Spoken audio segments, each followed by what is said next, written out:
Riflessioni relativamente all'avvicinamento dei consiglieri comunali della lista civica Caomaggiore, Rinnovamento, Solidarietà e Sviluppo. Con la presente dichiarazione, che faccio in assenza di Cinzia a nome dei consiglieri della lista civica Caomaggiore, vogliamo esprimere alcuni concetti in merito alla scelta di proseguire con l'avvicinamento dei componenti del gruppo consigliare. Questa è una nota che mi è arrivata dalla lista Caomaggiore. C'è stato un avvicinamento l'altro giorno tra Livio Chiarot e la surrogante, cioè l'avvocato Mara Travanut.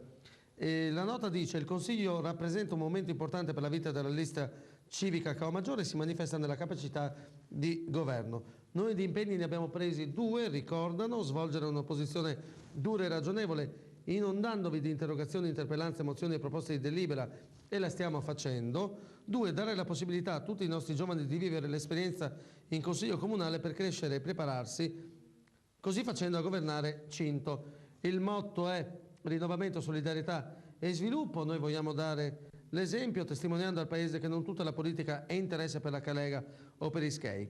Vogliamo investire nella classe dirigente del futuro. Questo è stato anche uno dei primi insegnamenti di Livio Chiarot, che ci ha insegnato l'importanza di vivere il nostro impegno. Curioso e anche un po' triste a questo proposito il fatto che ad esprimersi sulle dimissioni di Livio Chiarot sia stato proprio il vice sindaco Bagnariol, che ha cercato goffamente, dice questa nota su TPN, di convincere i cintesi che un'opposizione che si rinnova è un'opposizione allo sbando. A parte il fatto che queste comparsate su TPN, pagate con i nostri soldi, meriterebbero un dovuto approfondimento, dal momento che spesso e volentieri vengono utilizzate a fini più pubblicitari che istituzionali. Questi commenti ci fanno sorridere.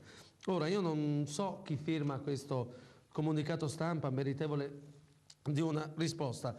Tutto bello, tutto significativo, a parte che comunque a casa nostra facciamo il mestiere nostro e io al vice sindaco Bagnariol chiedo qualsiasi cosa di qualsiasi argomento. Però questo passaggio, a parte il fatto che queste comparsate su TPN pagate con i nostri soldi, noi non sappiamo a cosa si riferisca questo signore, la cui firma è illeggibile. Noi comunque siamo aperti di vedute, non abbiamo mai chiuso la porta in faccia a nessuno, e io invito questi signori della lista Caomaggiore, che tra l'altro parlano di cose di cui noi non sappiamo, a venire qui in trasmissione.